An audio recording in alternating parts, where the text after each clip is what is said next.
एक राज्य में जयसिंह नामक बुद्धिमान राजा राज करता था। वो इतना बुद्धिमान था कि किसी भी समस्या का तुरंत निराकरण कर देता था। उसके चर्चे दूर दूर तक के राज्यों तक फैले हुए थे। कई पड़ोसी राज उसकी बुद्धिमानी से ईर्ष्या करते थे और उसे नीचा दिखाने के प्रयोजन से उसकी बुद्धि की परीक्षा के लिए तरह तरह के पैंतरे आजमाते थे। एक बार एक पड़ोसी राजा की पुत्री राजकुमारी चंद्रकला के कानों में राजा जयसिंह की बुद्धिमानी के चर्चे पड़े। उसने भी उसकी परीक्षा लेने की ठान ली।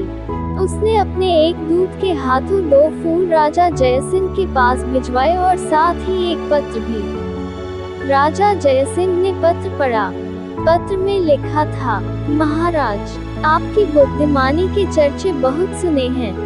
यदि आप वाकई बुद्धिमान हैं, तो मेरे द्वारा भिजवाए 2 फूलों में से असली और नकली फूल को पहचानिए।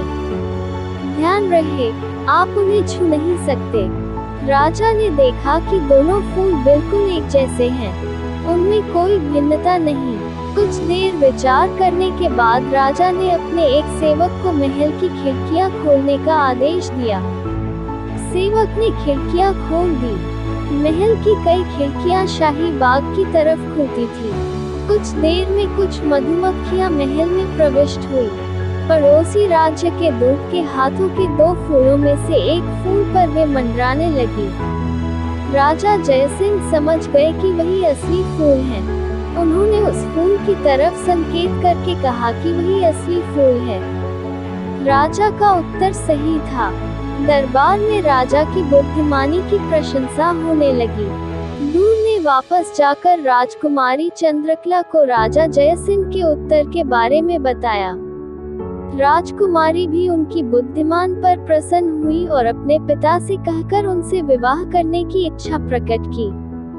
कुछ ही दिनों में राजा जयसिंह और राजकुमारी चंद्रकला का विवाह हो गया और वे लोग सुख से जीवन व्यतीत करने लगे। सीख: बुद्धिमानी हर प्रश्न का हल और हर समस्या का निराकरण है। इसलिए जब भी कोई प्रश्न या समस्या सामने हो, तो बुद्धि का प्रयोग करें। आशा है आपको बुद्धिमान राजा की कहानी स्टोरी पसंद आई होगी।